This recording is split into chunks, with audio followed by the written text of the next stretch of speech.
Welcome back to my YouTube channel. आज के इस वीडियो में हम हिंदी का गद्य साहित्य डॉक्टर रामचंद्र तिवारी की पुस्तक से कहानी विधा के प्रश्नों को देखेंगे। हमने हिंदी कहानी का विकास इस खंड को प्रारंभ किया था और इस खंड से हमने कुछ शीर्षकों को कंप्लीट कर लिया था। ठीक है, उससे संबंधित प्रश्नों को देख लिया, जैसे भारत का प्राचीन कथा साहित्य, लोक कथाएँ, पाश्चात्य प्रभाव, प्रारंभिक हिंदी कहानियाँ, प्रेमचंद युग, विकास युग, प्रेमचंदोत्तर कहानी, जटिल जीवन यथार्थ की व्यापक स्वीकृति, जो नई कहानी की विशेषता है। इसके अंतर्गत हमने नई कहानी की विशेषताओं को भी पढ़ा था। विविध कहानी आंदोलन और उनकी उपलब्धियां, इस सेक्शन को भी हमने कंप्लीट कर लिया था। समकालीन रचनाकार से हमने भीष्म साहनी, मुक्तिबोध, भैरव प्रसाद गुप्त, अमृत राय, हरिशंकर प्रसाई, अमरकांत, मोहन राकेश, राजेंद्र यादव, कमलेश्वर, धर्मवीर भारती, लक्ष्मीनारायण लाल, निर्मल वर्मा, फणीश्वरनाथ रेणु, शिव प्रसाद सिंह तक के प्रश्नों को हमने देख लिया था। आज के इस वीडियो में हम कृष्ण बलदेव वैद्य से संबंधित प्रश्नों को देखेंगे और इनसे हम आज के वीडियो की शुरुआत करेंगे। शिव प्रसाद सिंह को हमने किया था या नहीं, एक मिनट में देख लेती हूँ। ठीक है, क्योंकि विषय सूची में जो क्रम है वो अलग तरीके से है और यहाँ अलग है। जैसे अगर हम बात करें तो भीष्म साहनी को हमने पहले पढ़ा, फिर उसके बाद हमने मुक्तिबोध को पढ़ा। ठीक है, भैरव प्रसाद गुप्त को पढ़ा, फिर अमृत राय, हरिशंकर प्रसाई, अमरकांत, मोहन राकेश, राजेंद्र यादव, कमलेश्वर के बाद धर्मवीर भारती को पढ़ा, लक्ष्मी नारायण लाल को पढ़ा, निर्मल वर्मा को पढ़ा, फणीश्वरनाथ रेणु को पढ़ा और इसके बाद हमें पढ़ना है कृष्ण बलदेव वैद्य। ठीक है, उसके बाद शिव प्रसाद सिंह को पढ़ना है। ठीक है, तो यहाँ विषय सूची में जो है वो क्रम गलत हो गया है। तो सबसे पहले हम कृष्ण बलदेव वैद्य को पढ़ेंगे, फिर शिव प्रसाद सिंह और फिर उसके बाद मार्कंडेय, रघुवीर सिंह। इस तरीके से हम आगे बढ़ेंगे। ठीक है, तो आज का वीडियो हम प्रारंभ करते हैं कृष्ण बलदेव वैद्य से। चलते हैं मेन टॉपिक की ओर। तो आज का टॉपिक शुरू हो रहा है कृष्ण बलदेव वैद्य से। इनका समय है 1927 से 2020। पहला प्रश्न है, कृष्ण बलदेव वैद्य को मुख्य रूप से किस प्रकार का कहानीकार कहा जा सकता है? सही उत्तर होगा जटिल मनोवैज्ञानिक यथार्थ और महानगरीय जीवन बोध का कहानीकार कहा जा सकता है। किनको? कृष्ण बलदेव वैद्य को। संबंधित तथ्य देख लेते हैं। कृष्ण बलदेव वैद्य, जिनका समय 1927 से 2020 है, इन्होंने नई कहानी के दौर में अपनी विशिष्ट पहचान महानगरीय बोध वाली कहानियों से आलोचकों का ध्यान आकृष्ट किया था। आपको जटिल मनोवैज्ञानिक यथार्थ और महानगरीय जीवन बोध का कहानीकार कहा जा सकता है। आपके विदेश प्रवास ने इस बोध को अधिक गहरा और सूक्ष्म बना दिया है। अगला प्रश्न है, कृष्ण बलदेव वैद्य की कहानियों में व्यक्ति और व्यक्ति के बीच के संबंधों की दरार को किस रूप में व्यक्त किया गया है? सही उत्तर होगा मैं, वह और तुम। जो व्यक्ति और व्यक्ति के बीच संबंधों का जो दरार उत्पन्न हो रहा है, उसे किस तरीके से ये अभिव्यक्त कर रहे हैं? मैं, वह और तुम, यानी कोई तीसरा है जो इस संबंध के बीच में दरार पैदा कर रहा है। ठीक है, संबंधित तथ्य देख लेते हैं। महानगरों के जीवन में बढ़ती हुई यांत्रिकता को आपने बहुत गहरे में जाकर महसूस किया था और अपनी कहानियों के माध्यम से दिखाया था कि आज व्यक्ति अपने परिवेश से पूरी तरह कट गया है। यही नहीं, व्यक्ति और व्यक्ति के बीच भी आत्मीय संबंधों में इतनी दरार पड़ गई है कि वह केवल मैं, वह और तुम हो गया है। अगला प्रश्न है, इनमें से कौन सा कहानी संग्रह कृष्ण बलदेव वैद्य का है? सही उत्तर होगा बीच का दरवाज़ा, प्रकाशन वर्ष 1963। इनके अन्य कहानी संग्रहों की अगर हम बात करें तो इन्होंने कुल 10 कहानी संग्रह लिखे हैं, जिनमें बीच का दरवाज़ा 1963 प्रकाशन वर्ष है, मेरा दुश्मन 1966 प्रकाशन वर्ष है, दूसरी कहानी से 1970 प्रकाशन वर्ष है, लापता 1974 प्रकाशन वर्ष है, उसका बयान 1974 प्रकाशन वर्ष है, वह और मैं 1978 प्रकाशन वर्ष है, लीला और अन्य कहानियाँ 1993 प्रकाशन वर्ष है, पिता की परछाइयाँ 1997 प्रकाशन वर्ष है, बच्चलन बीवियों का द्वीप 2000 प्रकाशन वर्ष है, बोधिसत्व की बीवी 2002 प्रकाशन वर्ष है। अगला प्रश्न है, बच्चलन बीवियों का द्वीप प्रकाशन वर्ष 2000 और बोधिसत्व की बीवी 2002 किसके कहानी संग्रह हैं? सही उत्तर क्या होगा? कृष्ण बलदेव वैद्य। संबंधित तथ्य देख लेते हैं। डॉक्टर इंद्रनाथ मदन ने इनकी 1954 से 67 तक प्रकाशित महत्वपूर्ण कहानियों में अगर मैं आज, उड़ान, जामुन की गुठली, एक बदबूदार गली, टुकड़े, खामोशी, भाई की महिमा, एक था विमल, एक कुतुब मीनार छोटा सा, शैडोज, अजनबी, मेरा दुश्मन, इनकार, भूत का उल्लेख किया है। अब हम देखें तो इंद्रनाथ मदन कृष्ण बलदेव वैद्य की कहानियों को उल्लेखित कर रहे हैं। कौन से समय की है? 1954 से 67 के बीच प्रकाशित कहानियाँ। ठीक है, तो 1954 से 67 के बीच प्रकाशित कृष्ण बलदेव की कहानियाँ कौन कौन सी है? अगर मैं आज, उड़ान, जामुन की गुठली, एक बदबूदार गली, टुकड़े, खामोशी, भाई की महिमा, एक था विमल, एक कुतुब मीनार छोटा सा, शेडोज, अजनबी, मेरा दुश्मन, इनकार और भूत। ये सभी कहानियाँ किनकी हैं? डॉक्टर कृष्ण बलदेव नहीं, केवल कृष्ण बलदेव वैद्य की कहानियाँ हैं। ठीक है, और डॉक्टर इंद्रनाथ मदान इसके विषय में रेखांकित कर रहे हैं। ठीक है, तो जो आलोचक हैं वो उनका भी ध्यान रखना है और जो रचनाकार हैं उनका भी ध्यान रखना है। अगले रचनाकार हैं शिव प्रसाद सिंह। इनका समय 1929 से 1998 है। प्रश्न है, शिव प्रसाद सिंह मूलतः किस चेतना के कहानीकार माने जाते हैं? सही उत्तर क्या होगा? ग्रामीण चेतना के। संबंधित तथ्य देख लेते हैं। मूलतः ग्राम चेतना के कहानीकार हैं। अपने स्वतंत्रता प्राप्ति के बाद के ग्रामीण जीवन के यथार्थ को मानवीय दृष्टि से देखा है। आपके कुल 6 कहानी संग्रह हैं। आर पार की माला पहला कहानी संग्रह है जिसका प्रकाशन वर्ष 1955 है। कर्मनाशा की हार 1958 प्रकाशन वर्ष है। इन्हें भी इंतजार है 1961 प्रकाशन वर्ष है। मुर्दा सराय 1966 प्रकाशन वर्ष है। अधेरा हंसता है 1975 प्रकाशन वर्ष है। भेड़िए 1977 प्रकाशन वर्ष है। तो ये कुल 6 कहानी संग्रह किनके हैं? शिव प्रसाद सिंह के कहानी संग्रह। अगला प्रश्न है, शिव प्रसाद सिंह का कहानी संग्रह कर्मनाशा की हार किस वर्ष प्रकाशित हुआ था? तो हमने देखा कर्मनाशा की हार 1958 में प्रकाशित है, तो इसका सही उत्तर क्या हो जाएगा? सी। अगला प्रश्न है, शिव प्रसाद सिंह ने अपनी कहानियों में किन पात्रों को केंद्र में रखा है? सही उत्तर होगा उपेक्षित, शोषित, दलित और पीड़ित ग्रामीण जनों को। संबंधित तथ्य देख लेते हैं। आपने प्रायः उपेक्षित, शोषित, दलित और पीड़ित ग्रामीण जनों को केंद्र में रखकर अपनी कहानियों की रचना की है।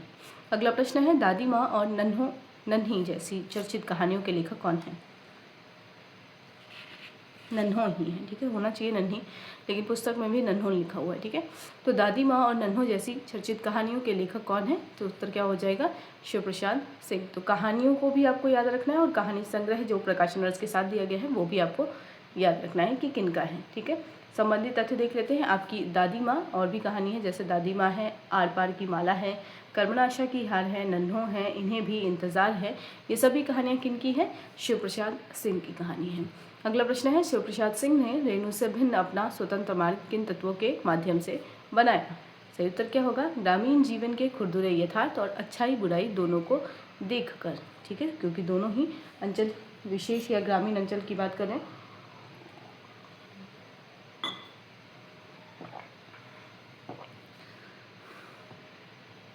तो उससे संबंधित इनकी कहानियाँ देखने को मिलती है। ठीक है, संबंधित तथ्य देख लेते हैं। आपकी कहानियों में चमार, मुसहर, कंजर, भंगी, कुम्हार, नट, केवल आदि जातियों के पात्र अपनी संस्कारगत विशेषताओं के साथ उभरकर सामने आए हैं। इन पात्रों के भीतर लेखक ने मानवीय त्याग, करुणा, स्नेह, सहानुभूति और सच्चाई जैसे मूल्यों को संस्कार रूप में प्रतिष्ठित देखा है। ग्रामीण स्त्रियों के प्रति लेखक के मन में अपार सहानुभूति है। आपने अपनी कहानियों में लोक तत्वों का भरपूर उपयोग किया है, किंतु इनके प्रति आपके मन में कोई आग्रह नहीं है। आपने आज के परिवेश में गाँव की अच्छाई बुराई दोनों को देखा है, अपने लिए रेणु से भिन्न स्वतंत्र मार्ग का निर्माण किया है। तो ये शिव प्रसाद सिंह के लेखन शैली की विशेषता है। एक और प्रश्न है, शिव प्रसाद सिंह के भेड़िए कहानी संग्रह की कहानियों की शैली कैसी है?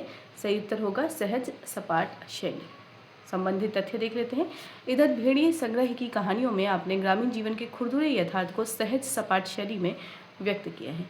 अगले रचनाकार हैं रघुवीर सहाय। इनका समय 1929 से 1990 है। पहला प्रश्न है, रघुवीर सहाय की किस विधा में मुख्य रूप से प्रसिद्धि है? सही उत्तर होगा क्या? कवि। तो रघुवीर सहाय मुख्यतः कवि रूप में प्रसिद्धि उन्होंने प्राप्त की है। संबंधित तथ्य देख लेते हैं। रघुवीर सहाय जिनका समय 1929 से 1990 है, मुख्यतः कवि हैं।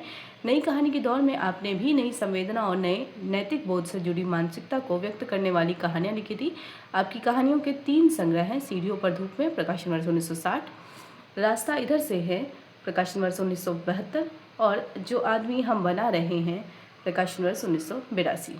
अगला प्रश्न है, नामवर सिंह के अनुसार रघुवीर सहाय की कहानी मेरे और नंगी औरत के बीच में लेखक ने मनुष्य को किस रूप में स्पर्श करना चाहा है?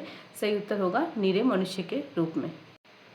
संबंधित तथ्य देख लेते हैं। नामवर सिंह ने रघुवीर सहाय की कहानी मेरे और नंगी औरत के बीच की चर्चा करते हुए कहा था कि इसमें लेखक ने मनुष्य को नंगे रूप में, मनुष्य को निरे मनुष्य के रूप में स्पर्श करना चाहा है।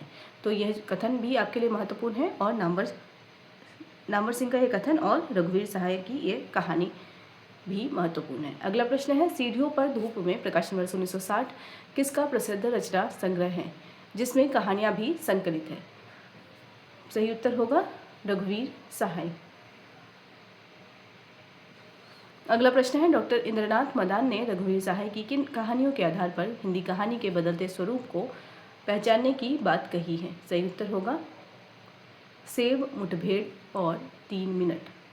तो इंद्रनाथ मदान ने रघुवीर सहाय की इन कहानियों के आधार पर हिंदी कहानी के बदलते स्वरूप को पहचानने की बात कही है। संबंधित तथ्य देख लेते हैं। इंद्रनाथ मदान ने आपकी 4 कहानियाँ यानी रघुवीर सहाय की 4 कहानियाँ सेब, मेरे और नंगी औरत के बीच, मुठभेड़ और 3 मिनट, इनकी गणना ऐसी कहानियों में की है जिनके आधार पर हिंदी कहानी के बदलते स्वरूप को पहचाना जा सकता है। तो इंद्रनाथ मदान ने जिन जिन कहानियों के विषय में उल्लेख किया है रघुवीर सहाय की, ये कहानी भी आपके लिए महत्वपूर्ण है। और किस आलोचक ने इन कहानियों को रेखांकित किया है? तो आलोचक में हो जाएंगे इंद्रनाथ मदान। ठीक है। अगला जो प्रश्न है वो है, रघुवीर सहाय की कहानी संग्रह जो आदमी हम बना रहे हैं इसकी मुख्य विशेषता क्या बताई गई है? सही उत्तर क्या हो जाएगा? बी, विविध मानवीय संबंधों की जांच पड़ताल।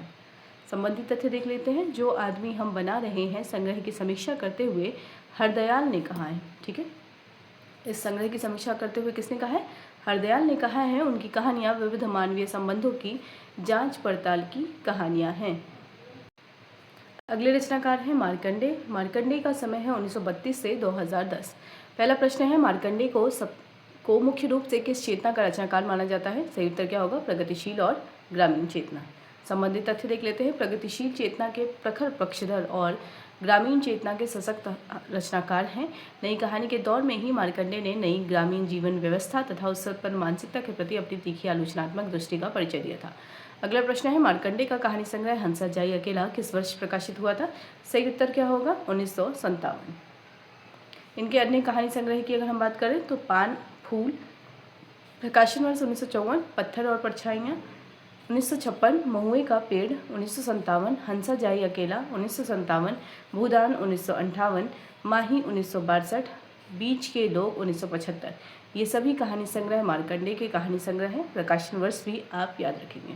अगला प्रश्न है, दुनिया को जस का तस बनाए रखने वाले लोग बीच से हट जाएं। यह प्रसिद्ध कथन मार्कंडे की किस कहानी से है? सही उत्तर क्या होगा? बीच के लोग।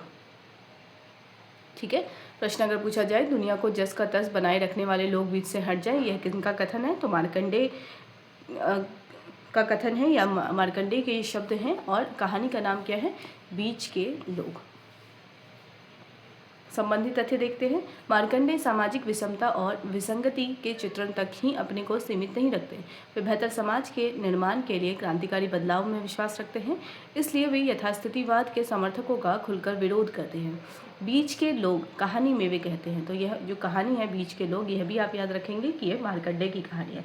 इस कहानी में वे कहते हैं, अच्छा हो दुनिया को जस का तस बनाए रखने वाले लोग बीच से हट जाएं, नहीं तो सबसे पहले उन्हीं को हटाना होगा, क्योंकि जिस बदलाव के लिए हम रण रोपे हुए हैं वे उसी को रोके रहना चाहते हैं।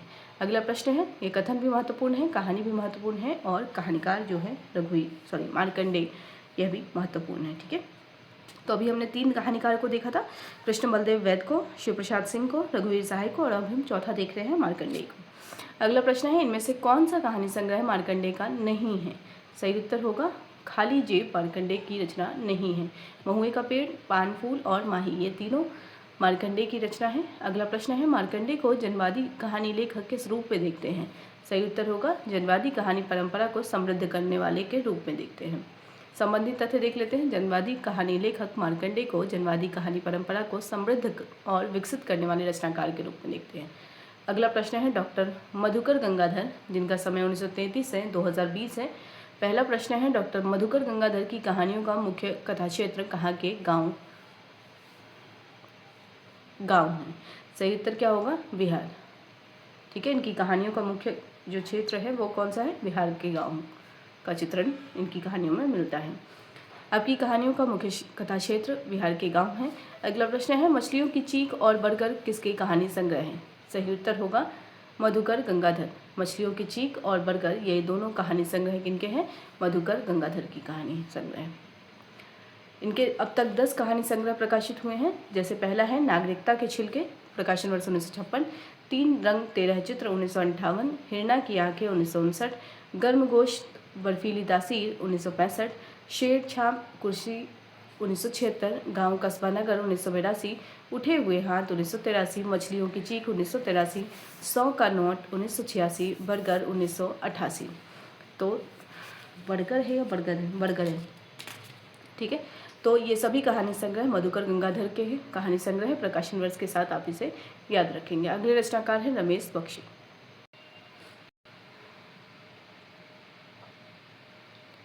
अगले रचनाकार हैं रमेश बख्शी। इनका समय है 1936 से 1992। पहला प्रश्न है, रमेश बख्शी की कहानियों में आधुनिकता का बोध किन रूपों में अभिव्यक्ति पाता है? सही उत्तर होगा अकेलेपन, अजनबीपन और घुटन। संबंधित तथ्य देख लेते हैं। रमेश बख्शी आधुनिकता बोध के कहानीकार हैं। डॉक्टर इंद्रनाथ मदान ने इनकी 3 कहानियों, ठीक है, तो इंद्रनाथ मदान ने भी इनकी कहानियों के विषय में उल्लेख किया है। जैसे एक मूर्त तकलीफ, प्रकाशन वर्ष 1968, तलघर 1969, सजा 1970। इन 3 कहानियों का विवेचन करके बताया है कि रमेश बख्शी की कहानी में आधुनिकता का बोध अकेलेपन, अजनबीपन, फालतूपन और घुटन और बोरियत में अभिव्यक्ति पाता है। तो ये कथन इंद्रनाथ मदान का है। किनकी कहानियों के संदर्भ में है? ये रमेश बख्शी की कहानियों के संदर्भ में। और किन किन कहानियों के आधार पर बताया है?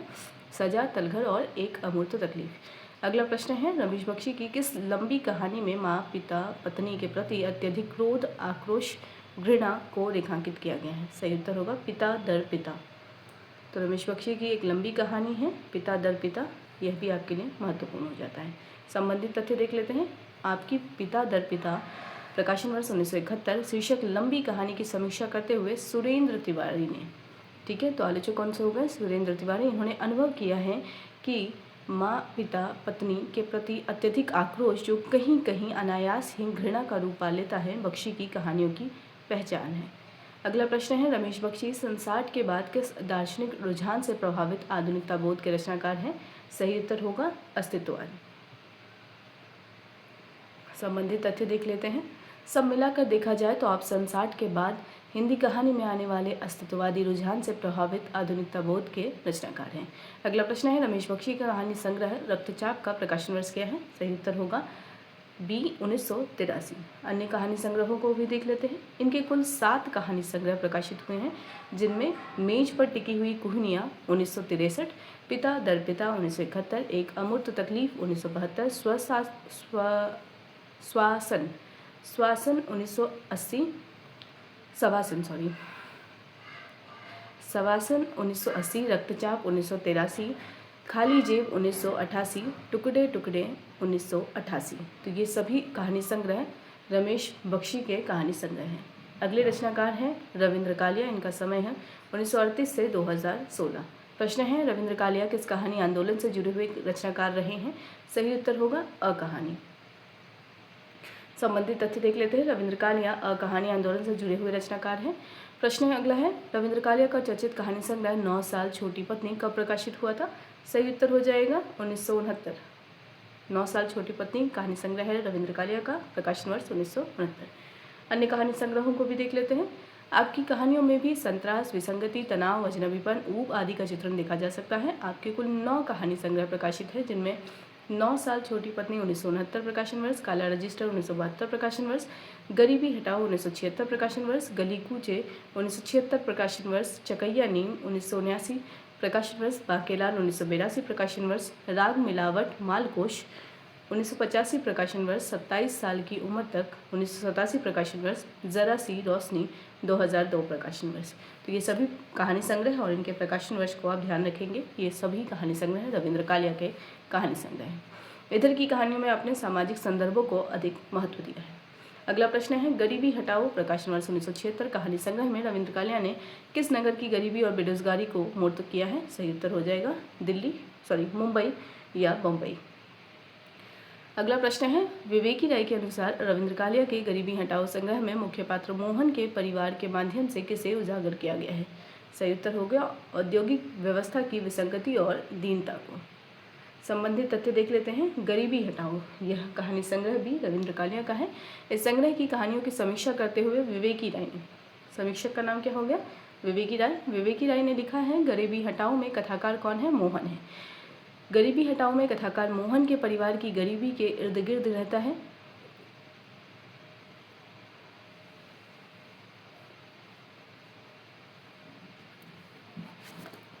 एक सेकेंड।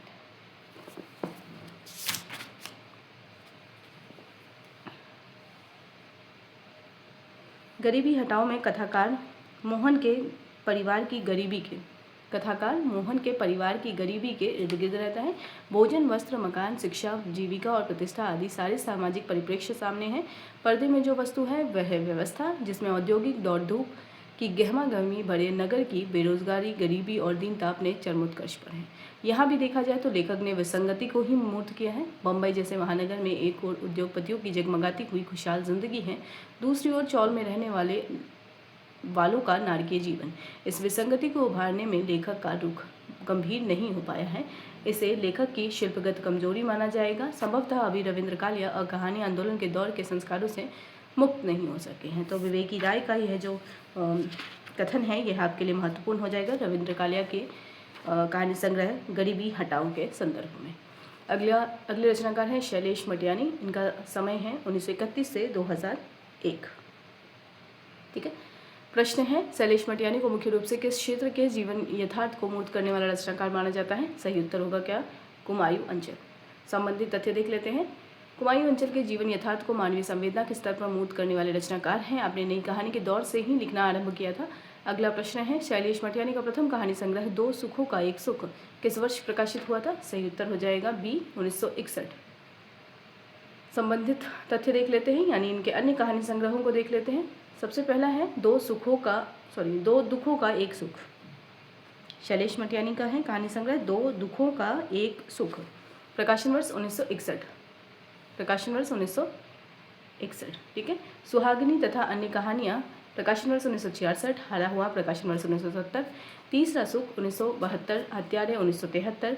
बर्फ की चट्टानें 1974। जंगल में मंगल 1975। सूखा सागर 1977। उत्सव के बाद 1981।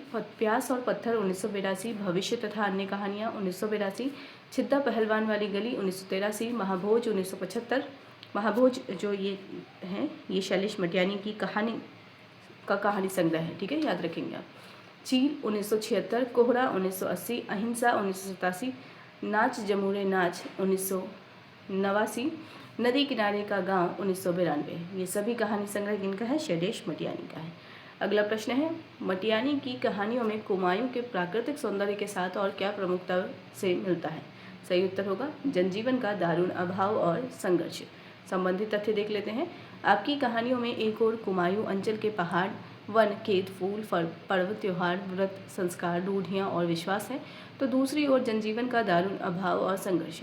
आपने अपनी कई कहानियों में बदलते मूल्यों की टकराहट को भी रेखांकित किया है, किंतु सब मिलाकर आपको एक सशक्त आंचलिक कथाकार के रूप में ही पहचाना जाएगा। अगला प्रश्न है, इनमें से कौन सा कहानी संग्रह शैलेश मटियानी का है? सही उत्तर होगा कोहरा। कोहरा, प्रकाशन वर्ष क्या है इसका? 1980। अगला प्रश्न है, शैलेश मटियानी के संघर्षपूर्ण जीवन का उनकी कहानियों पर क्या प्रभाव पड़ा? सही उत्तर होगा गरीबी से लंबा संघर्ष उनकी कहानियों में लक्षित होता है। संबंधित तथ्य देख लेते हैं। शैलेश मटियानी का जीवन गरीबी से लंबे संघर्ष का जीवन है। उनका यह संघर्ष उनकी कहानियों में भी लक्षित किया जा सकता है। अगले रचनाकार हैं रामदरस मिश्र। इनका समय है 1924।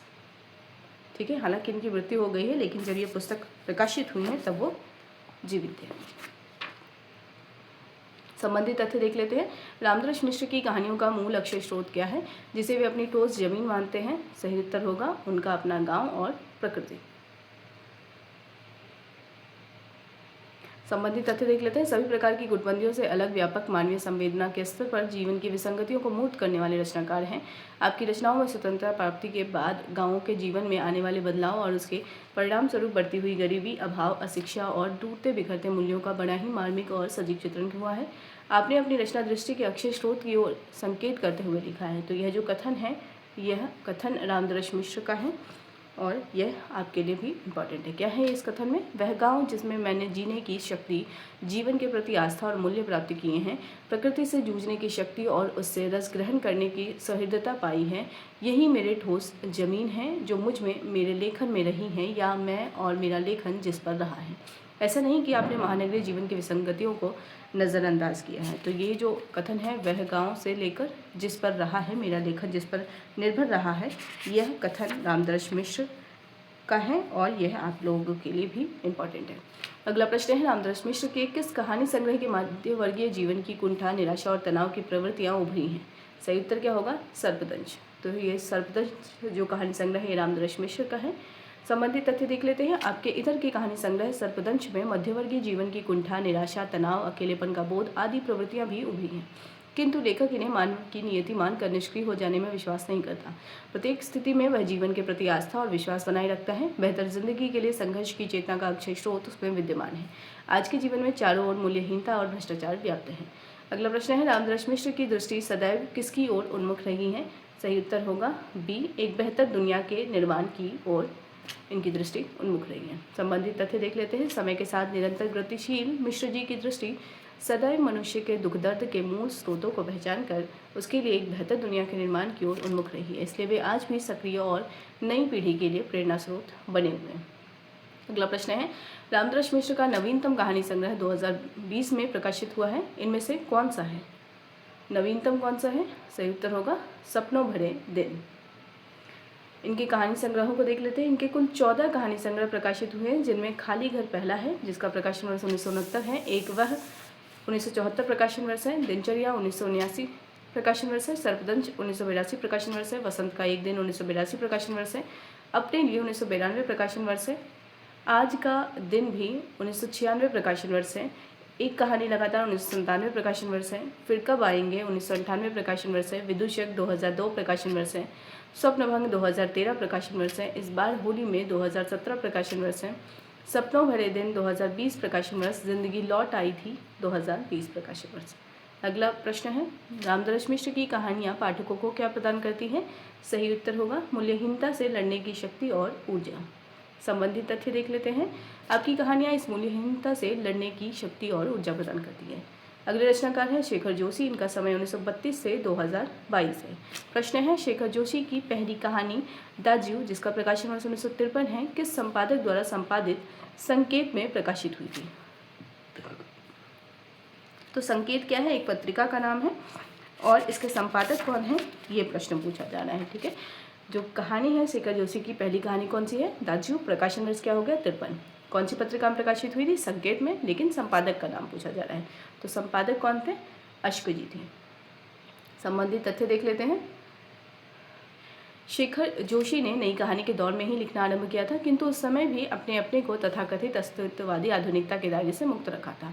आपकी पहली कहानी दाज्यू सन 1953 ईस्वी में अश्क द्वारा संपादित संकेत में प्रकाशित हुई थी। तो संकेत पत्रिका के संपादक कौन थे? अश्क। यह भी आपके लिए एक प्रश्न बन सकता है। अगला प्रश्न है, शेखर जोशी को किस कहानी से विशेष ख्याति प्राप्त हुई, जो कल्पना पत्रिका 1957 में प्रकाशित हुई थी? सही उत्तर क्या हो जाएगा? कोसी का घटवाल। तो अगर प्रश्न पूछा जाए कि शेखर जोशी की कहानी कोसी का घटवाल, ये यूजीसी नेट में भी आपका लगा हुआ है, तो यहाँ से आपका एक उत्तर ये भी बन जाता है कि शेखर जोशी की जो कहानी कोसी का घटवाल है, यह कौन सी पत्रिका में प्रकाशित हुई थी? तो कल्पना पत्रिका में प्रकाशित हुई। कब प्रकाशित हुई? तो 1957 में प्रकाशित हुई थी। तो यह भी आपके लिए एक इम्पॉर्टेंट फैक्ट है। तथ्य देख लेते हैं। कल्पना पत्रिका के जनवरी 1957 में के अंक में आपकी कहानी कोसी का घटवाल प्रकाशित हुई। इस कहानी से आपको विशेष ख्याति मिली। अगला प्रश्न है, शेखर जोशी का जीवन कारखानों में बीतने के कारण वे किसका पारदर्शी चित्रण करने में अद्वितीय हैं? सही उत्तर है मजदूरों के संघर्ष और पीड़ा का। संबंधित तथ्य देख लेते हैं। आपने अपनी कहानियों में पहाड़ी और ग्रामीण जीवन की विवशता, दर्द और संघर्ष को सहानुभूति के साथ व्यक्त किया है। आपके जीवन का बहुत बड़ा भाग कारखानों में बीता है, इसलिए आप मजदूरों के संघर्ष और पीड़ा का पारदर्शी चित्रण करने में अद्वितीय हैं। अगला प्रश्न है, शेखर जोशी की प्रगतिशीलता को क्या कहा गया है? सही उत्तर होगा बी, यथार्थ की गहरी अनुभूति की रचनात्मक अभिव्यक्ति। संबंधित तथ्य देख लेते हैं। आपकी प्रगतिशीलता बौद्धिक उन्मेष न होकर यथार्थ की गहरी अनुभूति की रचनात्मक अभिव्यक्ति है। अगला प्रश्न है, शेखर जोशी के कहानी संग्रह नौरंगी बीमार का है प्रकाशन वर्ष क्या है? सही उत्तर होगा 1990। ठीक है, तो शेखर जोशी की कहानी संग्रहों की अगर हम बात करें तो कुल 9 कहानी संग्रह हैं इनके, और इनके 9 कहानी संग्रहों में पहला है कोशी का गढ़वाल प्रकाशन वर्ष 1958, 7 के लोग 1978, हलवाहा 1981, मेरा पहाड़ 1989, नौरंगी बीमार है 1990, डांगरी वाले 1994, बच्चे का सपना 2004, आदमी का डर 2011। तो ये सभी कहानी संग्रह शेखर जोशी के कहानी संग्रह हैं। एक और इम्पॉर्टेंट फैक्ट है, डॉक्टर मदान यानी इंद्रनाथ मदान ने आपकी 9 कहानियाँ, कौन कौन सी 9 कहानियाँ हैं शेखर जोशी की? कोशी का गढ़वाल, अप्रतीक्षित, सहयात्री, प्रश्नवाचक आकृतियाँ, समर्पण, मृत्यु, दौड़, रास्ते, बदबू, 7 के लोग। तो ये सभी कहानियाँ हैं। इनको ऐसी कहानियों की सूची में स्थान दिया है जिनके आधार पर हिंदी कहानी के बदलते हुए स्वरूप को पहचाना जा सकता है, किंतु आधुनिकता की दृष्टि से हिंदी कहानियों की पहचान करते हुए आपने जोशी जी की किसी कहानी का उल्लेख नहीं किया है। तो अगर हम हिंदी कहानी के बदलते स्वरूप की बात करें तो इंद्रनाथ मदान ने बदलते स्वरूप के आधार पर इन कहानियों को उल्लेखित किया है जो शेखर जोशी के हैं, लेकिन आधुनिकता बोध के स्तर पर अगर हम देखें तो शेखर जोशी की एक भी कहानियों का उल्लेख इन्होंने नहीं किया है। तो इस रूप में यह कथन भी ये जो उल्लेख इन्होंने किया है इंद्रनाथ मदान ने, यह आपके लिए महत्वपूर्ण हो जाता है। तो यहाँ तक था शेखर जोशी से संबंधित प्रश्न। अगले वीडियो में हम प्रारंभ करेंगे हिमांशु जोशी से संबंधित प्रश्नों को देखना। फिलहाल इस वीडियो को यहीं पे एंड करते हैं। वीडियो को एंड तक देखने के लिए थैंक यू सो मच। कोई डाउट हो तो आप कमेंट सेक्शन में पूछ सकते हैं। वीडियो को लाइक करें, शेयर करें और आप हाइप ज़रूर करें वीडियो को। Thank you so much.